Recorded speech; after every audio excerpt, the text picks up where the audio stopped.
La creación de literatura pseudoepigráfica era algo común en la antigüedad, y esto fue frecuente en la literatura de una cosmovisión apocalíptica. En este vídeo vamos a referenciar solo unas pocas de estas obras de la literatura judía, aunque ese fenómeno se dio también en el cristianismo y por supuesto no se limitó a textos del ámbito bíblico. También en la literatura clásica griega nos topamos con una práctica similar. Asignarle la autoría de un escrito a un personaje venerable de tiempos pretéritos bíblicos pues le otorgaba autoridad a estas revelaciones. Por ejemplo, a la figura autoritativa de Esdras, que vivió en el siglo V antes de la Era Común, se le asignó el libro 4 Esdras, que en realidad se escribió en el siglo I de después de la Era Común, redactada después de la destrucción del Templo de Jerusalén en el año 70. Del profeta Moisés aparece literatura en su nombre como el Testamento de Moisés, que es otra obra del primer siglo de la Era Común, en la cual el antiguo profeta revela profecías a Josué. La potestad del patriarca Abraham le sirvió a un visionario anónimo para crear el Testamento de Abraham. Este ejemplar fue escrito igualmente después de la Era Común, quizás para finales del primer siglo o principios del segundo siglo. También de la figura del profeta Baruch, que ejerció en la época del exilio, se aprovecha un autor de incógnito y crea la obra Dos Baruch, que es contemporánea con el Testamento de Abraham, es decir, también de época de después del siglo I o II de la Era Común. La obra pseudoepigráfica quizás más conocida es el libro de Enoc, que evidentemente no escribió este personaje longevo de la tradición de la Torá. La obra en sí emerge en la época del judaísmo del Segundo Templo, antes de la Era Común, quizás siglo II más o menos.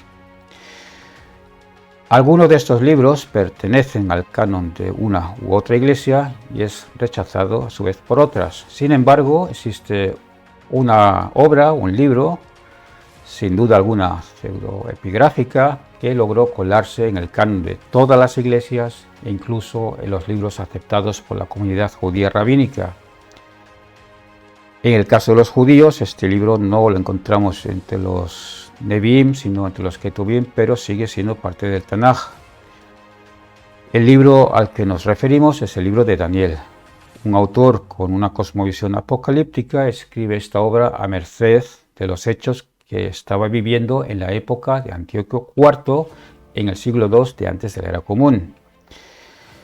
El personaje autoritativo de la antigüedad al que escoge es evidente el profeta Daniel, que es mencionado por Ezequiel, que supuestamente vivió en la época del exilio en Babilonia. Siendo que el libro fue escrito en época tardía, es que el libro contiene vaticinios ex eventum, es decir, profecías a toro pasado. Y aunque el autor conoce la historia, también se pueden observar errores historiográficos por parte del autor, pero ese sería tema para otro vídeo. Y hablando del libro de Daniel, quisiera dirigirme al iluminado tocado por la gracia de Dios, Carlos Amaro, cuyo nick en TikTok es @amaro_c7.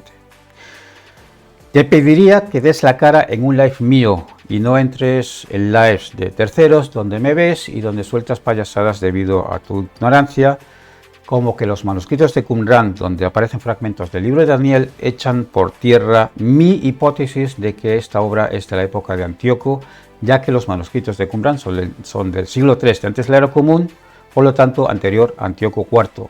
En primer lugar, no es mi hipótesis, sino un consenso amplísimo académico. Y en segundo lugar, la literatura de Qumran abarca desde el siglo III de antes de la Era Común hasta el siglo I de después de la Era Común. Es por ello que un interesado como yo en la temática, lo que hizo hace ya mucho tiempo fue buscar en la literatura académica que le resuelva ciertas preguntas. Por ejemplo, ¿de qué fragmentos concretamente estamos hablando? La nomenclatura de estos fragmentos, su identificación numérica que tiene cada uno de estos fragmentos del libro de Daniel encontrados en Qumran. ¿En qué cuevas de Qumran fueron encontrados? ¿Qué versículos contienen? Y sobre todo, y para el caso, ¿en qué época están datados esos fragmentos? Carlitos, por supuesto, no hizo los deberes porque realmente no le interesa la historia, le interesa defender la veracidad bíblica y sus profecías cumplidas. Para desgracia de este predicador, al que expulsamos de un grupo de historia donde salió su verdadero propósito a la luz, que no era el interés de la historia, sino la apologética barata de las profecías bíblicas cumplidas, de entre todos esos fragmentos encontrados en varias cuevas en Qumran, no hay un solo fragmento que haya sido datado en el siglo III de antes de la era común.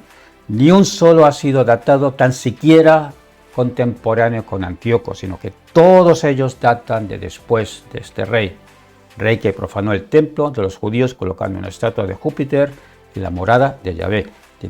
Intenté explicar también este asunto, parece ser que tu intelecto no da para entender cosas tan simples. Claro, el bocachanclas, que me llamó farsante, cobarde y no sé qué más epítetos me dedicó, y que me amenazó en lives ajenos como en el de Adam Chaplin o en el Gio Uribe, con hacerme un vídeo para callarme la boca. También a Gio le mandó por WhatsApp un mensaje que le dejara entrar de nuevo al grupo porque me quería callar la boca, mandándole capturas de un libro que yo puse a su disposición a través del WhatsApp y de cuyo contenido dijo que yo no había leído el libro. Pues al final se dio cuenta que quien no había leído el libro era él.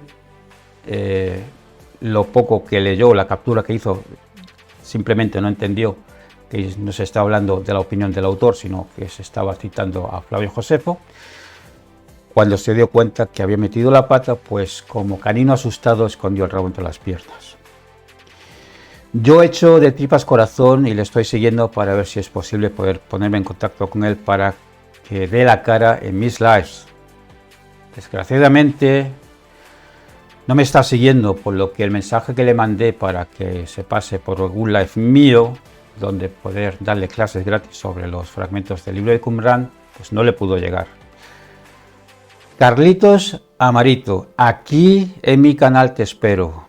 Es tu oportunidad para demostrarnos cómo Qumran tira por tierra mi hipótesis que dice que Daniel se escribió en la época de Antíoco IV.